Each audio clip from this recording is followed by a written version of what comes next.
On November 6, 2024, one day after the U.S. election, I met up with fellow street epistemologists David and Jamie on campus at Georgia State University in Atlanta to talk to students. Atlanta is the liberal center of Georgia, and everyone was trying to make sense of the hard swing to conservatism that we woke up to that morning. Madison stopped by to see what we were doing, and since she wasn't interested in being interviewed on camera, we headed to a quiet spot for an audio-only interview, where she unpacked her thoughts about why the Democrats lost.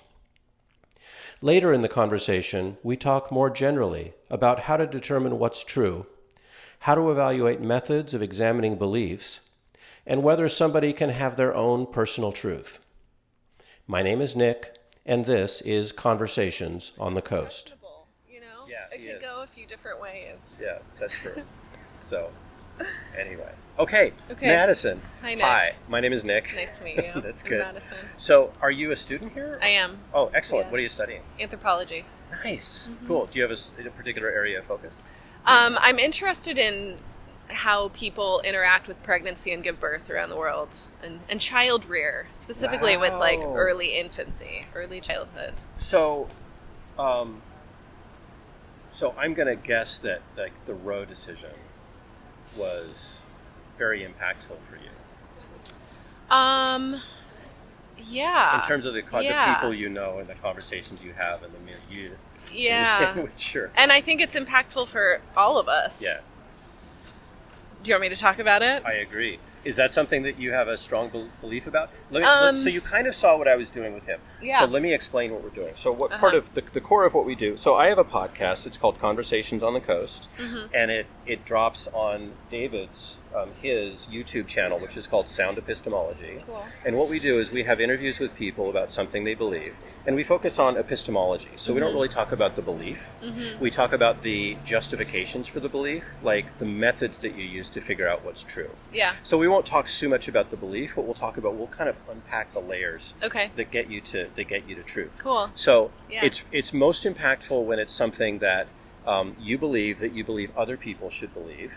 Usually it hinges on a truth claim. Sometimes it's a value claim. So there's what we call normative claims, which is people should do X, or there's value claims, which is I believe this is true. And then the conversation can go different ways depending on that. Oftentimes it's interesting if it's something that if you found out it wasn't true, it would change the way you behave or change the way you exist in the world. Love it. Right? Yeah. So what is something I'm all about it. What is something you'd love to talk about? Something I'd love to talk about. I think so we found out the election results. I found out this morning when I woke up. Yeah, me too. I was surprised. I was kind of surprised. I think what I'm seeing this election round that I'm kind of surprised about, which is a product of our current political climate, is how much other people care about individuals' actions and choices. Okay. I'm kind of surprised about that. Can you tell me more about that? What do you mean? Yeah, so I think care that about? I was overwhelmed looking at the map of who voted Republican this year, and I don't think that it is that all of these people are explicitly Trump fans. I think that it was more of a reaction to the current world of the left and the things that the left is promoting, which can be hard to digest right now. Like I'm thinking specifically about gender identity. Okay. I think that's it's such a what is becoming normalized right now is so different than it was even like 7 years ago, 5 years ago, 10 years ago. Yeah. And I think that can be a lot for people to take on and to make sense of. Okay. And I come from a family of lifelong Democrats and progressives, and I do know that like the older generations in my family are having some trouble making sense of things. Okay. And it's not because of like a lack of tolerance or disinterest in people's well-being. It's just the details of the of what we're going through right now are hard to make sense of for a lot of people, and understandably so. Cool. Let me rephrase that back to you, what I heard, and kind of summarizing a little. It sounds to me that what you're saying is that we can't be reductive about what caused the election results, but just to take a reductive stance on it, that backlash against the trans movement was a major factor. I do think in the election. I do think so, yeah. And it sounds like one of the reasons that you believe that is observing your family and seeing the way your family has struggled to deal with the trans movement. Yeah. Is that reflect well? Yeah. Would you say that's your main reason for the belief? For what belief? For your belief that the election results were a backlash against. No, that's not my main reason. Okay. What would you say is your main reason for that? My main reason for believing that the country is so widely Republican? Well, no, for believing that specifically people are being driven to conservative politics because of a backlash against trans activism, let's say. So we see the pendulum swing all the time, right? Yeah. And specifically with younger people, people college age. Yeah. I'm not college age, but college age. If we can just get to definitions. Yeah. You're in college, right? Right. You're college Technically, age. I'm college age. You are college age. Right. Yeah. Absolutely. So we see a lot of opinions get formed and shift and develop and change when people are in their late teens and early 20s and throughout their 20s. Yeah. And then people get, more solidified in their early or mid to late 20s is what I have observed. And the pendulum swings constantly from left to right. And because so much of the youth has been on the left for so long, I do think that there is this... I was talking about this with a friend last night. We expect younger people to be more progressive.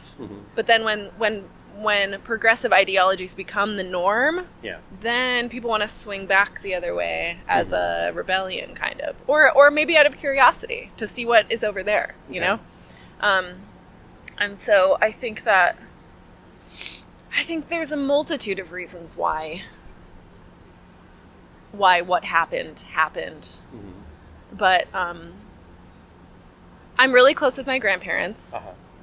And I try to stay as connected to them as possible. Yeah. I have all of my grandparents. Lucky me. That's fantastic. Yeah, it's really wonderful. Yeah. And I try to... by the time I got to whatever age you are, I didn't.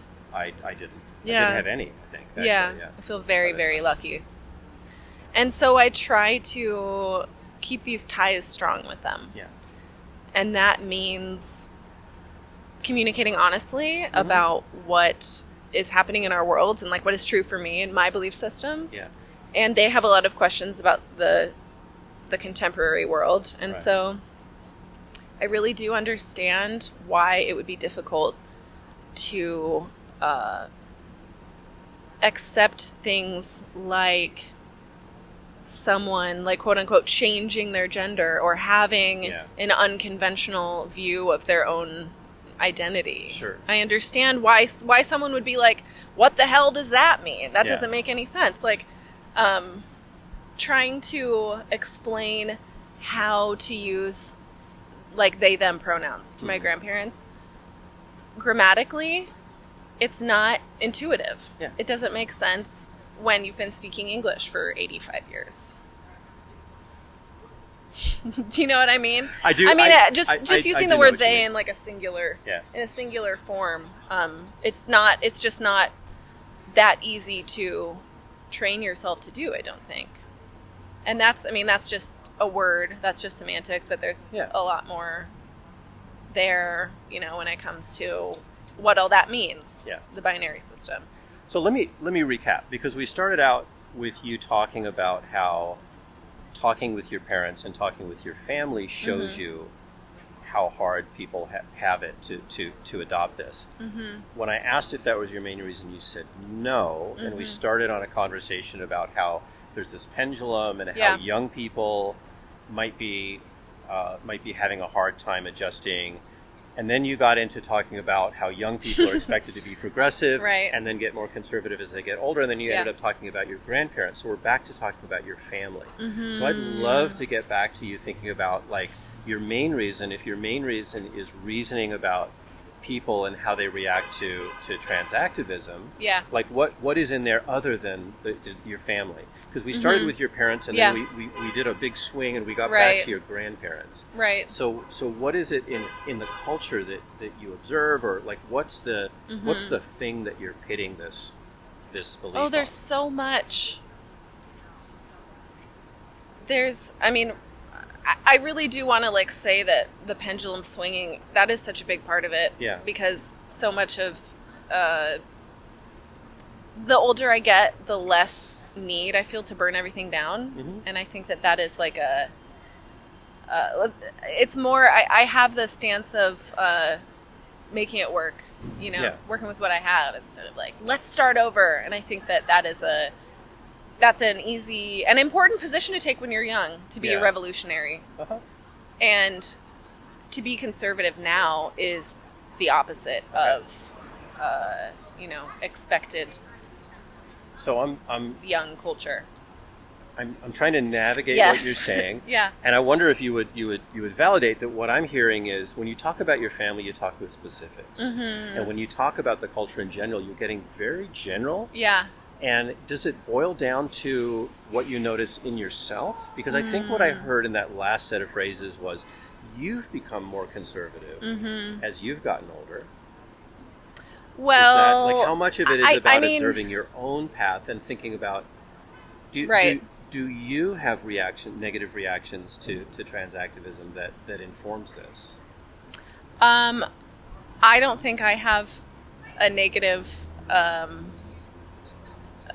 idea or position on the trans community because I think that like my fundamental belief is that we need to let each other do what we want to do, what we need to do. And if someone has the position that, they hold this truth within themselves, that their identity is different than the one that was assigned to them, there's absolutely no way that I could say, well, you're wrong and I'm right. The way that I think about this is correct and you're not correct. And that muddies everything for me. That muddies my whole, my whole worldview, because it kind of, it comes back to the idea of becoming less radical as I get older, because I'm like, well, the reason that this person believes that is why is my opinion more valid than that person? So tie this back to me then to the original claim, which is that backlash against trans activism caused the swing in the election. I don't know if it caused it. I'm not sure we've gotten closer to that, so I want to really understand. What are the fundamental things that support that belief for you? I think that because it is something that's so new, and it's like so much of what we see about the trans and gay communities in the media, it's loud, and that's fine, that's great, but that can be off-putting to people, I think especially older people. So why do you believe that it is off-putting to people? Because when someone's like, listen up, everybody, this is who I am, I think people can be, and me included, I can be like, okay, great, do that, but you don't need to yell at me. I got it. Right. Love that for you. But you don't need to scream at me about it. Yeah. And of course, that screaming and that volume is a reaction to being oppressed for so long. Yeah. And it's like, shooting out of the ground like a sprout with a lot of power. So that makes sense. It makes sense that that's happening. But I think that approach can leave people with a bad taste in their mouths sometimes. And so much more. So much more can leave people with a bad taste in their mouths around this. So it sounds like you're observing. It's going back to what I said a minute ago. It's sounding to me, and I'm looking for either validation or for you to tell me this is wrong. Yeah. It's sounding like you're recognizing in yourself that when somebody has this loud reaction, you have a little bit of a recoil. And it sounds like you're saying, well, then it makes sense that other people would feel that way. Right. Is that accurate? Fundamentally, yeah. Okay. I think that why is your reaction a good reason to believe that reflects other people's reaction? Because I see the world through my own eyes. Okay. I mean, that might be the only reason why. Is it possible that you could see that seeing the world from your eyes gives you an inaccurate Absolutely, 100%. So how do you know? How do you disambiguate? How do you figure out the truth? I don't know if we do. That's the question. That's why I say everything. Like when I was younger, I felt I had really strong beliefs, strong belief system. Yeah. And then as I have lived in the world more, I see these contradictions to those things, and I think my fundamental belief of people being able to be themselves, that has always remained. That hasn't gone anywhere. Yeah. But I'm going off on a tangent now, but no, I think we're right. Well, maybe you are in your brain. Right. Yeah. I think what you were saying is right on point, which is you're saying, again, I'm reading in, like, don't let me interpret you to make sure that this is accurate. I would never. I think none of us would. We never would. I never would. But I think what I hear you saying is, examples from your past where your feeling wasn't accurately reflecting what's out in the world. So why are you feeling like now your reaction is accurately reflecting what's out in the world? I don't necessarily feel that way. Okay. So in terms of your confidence, and we didn't talk about a confidence scale. These conversations have like a template where we usually follow, and we usually start out by saying, "What's your confidence on a scale of 1 to 100 that your belief is true?" But would you say that thinking about the fact that, well, what I feel doesn't always reflect what is happening with other people, does that lower your confidence in your belief? No. That sounds delusional. No, because I. So then is that really the real reason, or do you feel like there's a different reason that supports the belief? Yeah. The belief that our political climate is shifting in this way, it is because of the backlash. These reasons. Yeah. I mean, I think it's a general. I just have so much to say, Nick. I have so many thoughts. I mean, I think, like, honestly, like, we have to consider how media influences our belief system, and that kind of comes at, I mean, it's coming at us from multiple angles, but I'm thinking about, how it's affecting the left and how it's affecting the right. Right. And so, for example, with this influx of media, this super saturation of media that is just like fucking constantly. Yeah. Sorry, I don't know if I can cuss. Yeah, we can fucking swear as much as you fucking want. Yeah, shit, yeah. Yeah, like I went to the spa the other day. I went to Jeju. Oh, good for you. I've had a stressful couple of weeks. I don't know why. Right. Have another spa day today. Thank you. I went to go get a massage, and they give you your sweatsuit to wear, and I was in the little cafeteria eating some broth before my massage, and this woman had her phone with her, and she was like watching a video on repeat, and it was the same music, and it was grating because it's on a speaker, it's on a phone speaker, so you can only hear some, some of it. And I was like, why? We're in the spa. You have to like turn in your belongings. Yeah. You have to give them your driver's license, and we're in these matching outfits, and we're we just came out of a sauna, and like I have to hear this. Why? And it was like messing with my peace a little bit. So that is just to say that media is so pervasive. And I've noticed that. So I grew up before we didn't have a computer when I was a little kid, and then we got one, and it was dial-up. So I kind of grew up like pre super media saturation, and then had some awareness of how it was like shaping our culture. And I feel impacted by how much I take into my brain. And I feel that like my behavior and my beliefs have shifted because of that. And that's kind of like a scary realization that I'm not comfortable with. So I think that can make people swing one way or the other. And it can make people swing to the left. And I think that people can be sickened by it kind of and make them swing to the right. Okay. Does that make sense? Do you know what I mean? It makes a lot of sense. Now, I'm still looking at it from the point of view of epistemology, right? And what methods do you use to figure out what's true?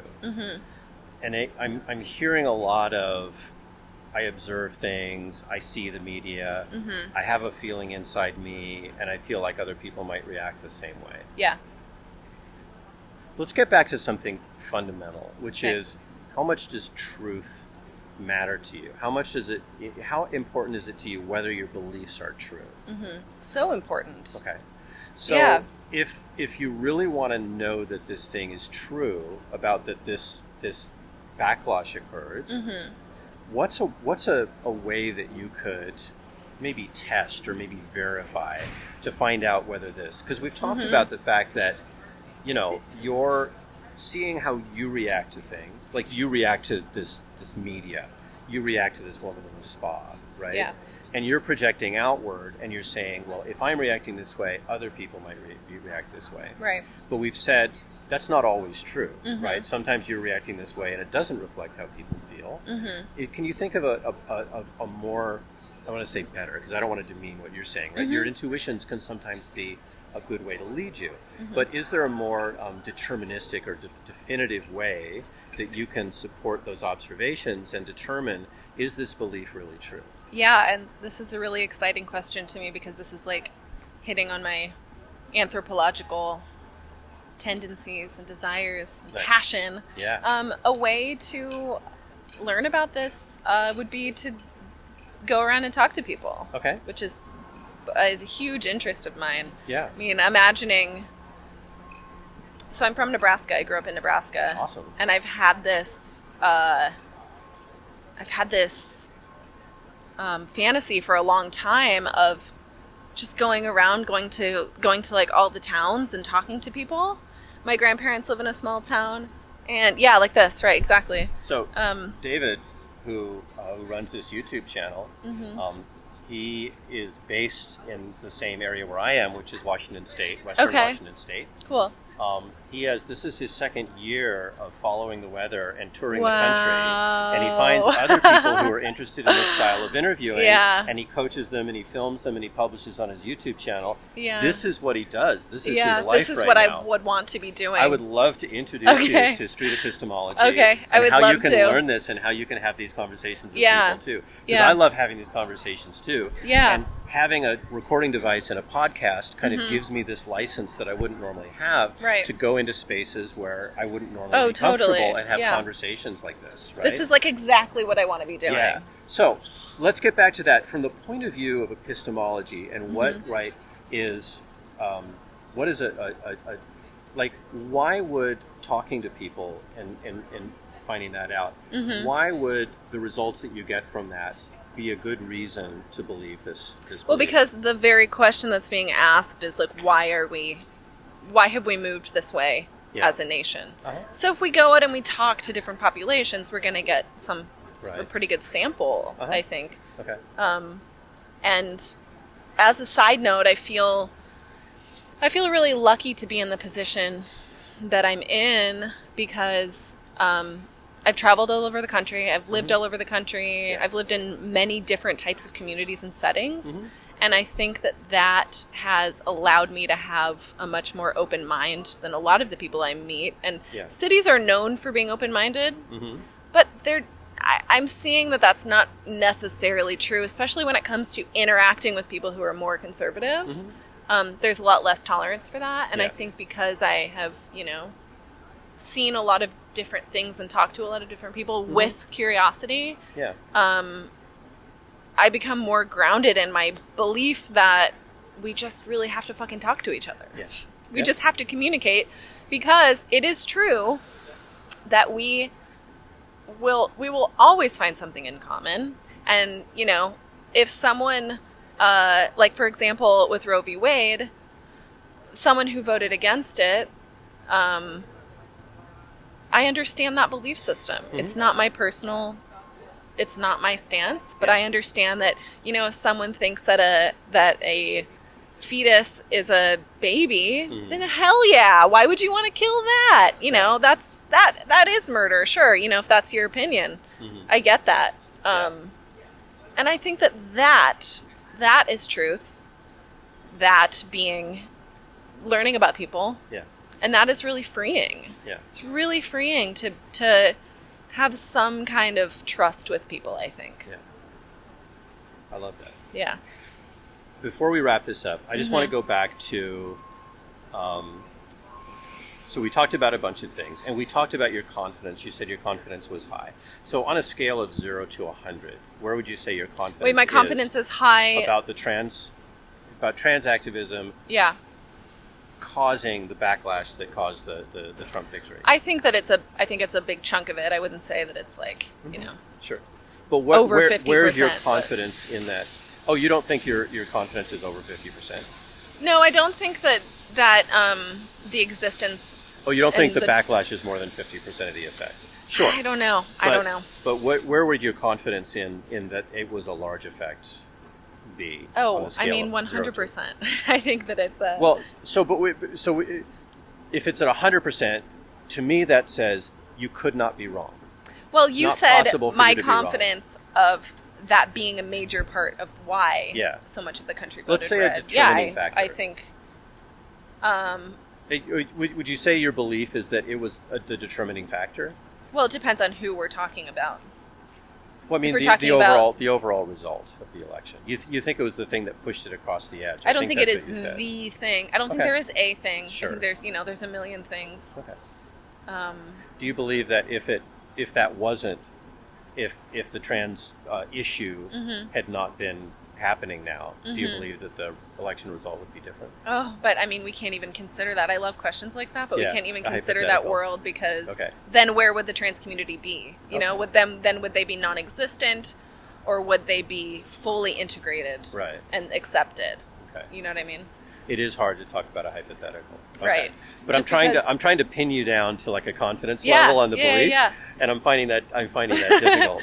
Right. So I think it changes every day, and because the world is so colorful and there's so many of us. I mean, I'm surprised. But if this is a belief that you have about the election, like what is your, like, I don't want to pin you down to anything, right? But what is, like, on a scale of 0 to 100, how confident are you that was a significant issue, this election? Well, I am 100% confident that it was a significant issue. Sure, but I mean, in terms of actually swinging the needle to get Trump elected. Yeah, I'm 100% confident that it swung the needle, but I don't think that 100% of people were considering this and making a decision one way or the other. Sure. Okay. What I'm trying to get to is, if the methods that you're using to figure that out can lead to false conclusions, which you've said, it can, then is 100% confidence the right place to be? Or would it require more of the kind of study that you're talking about to kind of figure that out? I think this is we're kind of getting into some wordplay here. I'm trying to kind of strip away the wordplay to get to kind of some fundamental, and really explore, like, how do you decide what's true? Right. And is the way that you, like, it's not about the belief, it's not about whether that was a factor. Right. What I'm really trying to explore is noticing your own reactions to things a good way to make generalizations about the general public, and would maybe the kind of thing you're talking about, it's like, go talk to a bunch of people, right, would that be a better way? And of course it would be. Are you open to have your opinion change, or your belief change based on what you learned from having those conversations? I think I'm always open to having my beliefs changed, but we don't get to choose that. We don't get to decide if our beliefs are changed or not. I think we can be more Sure. or less open to it, but, Right. we don't get to decide, like, oh, I believe this now. Yeah. I've decided. But you're open to being convinced Totally. based on Totally. something. Yeah. Yeah. What's the best reason to believe something is true? There isn't a best reason.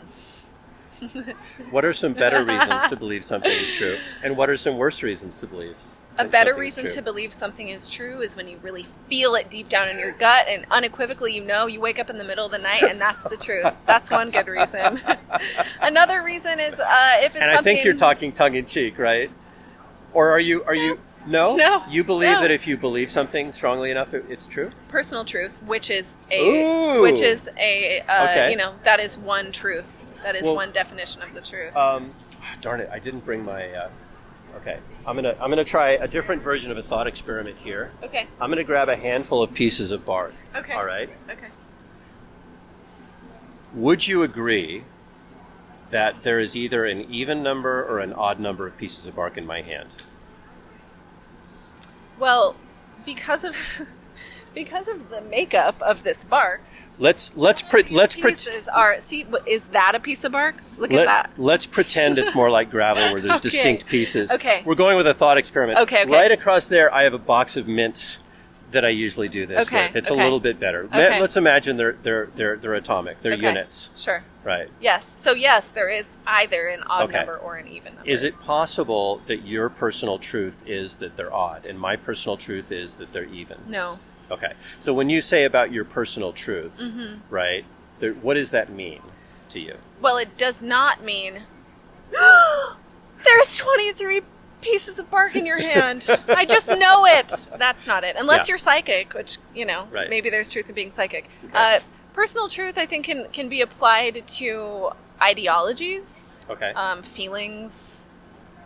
So would you say personal truth is about beliefs, not about truth? Capital Well, T truth? yes, beliefs. Yeah, right, because there is Okay. a distinction between a belief Yeah. and a truth. So can your belief make something true? No, because I don't think you can make something true. Okay.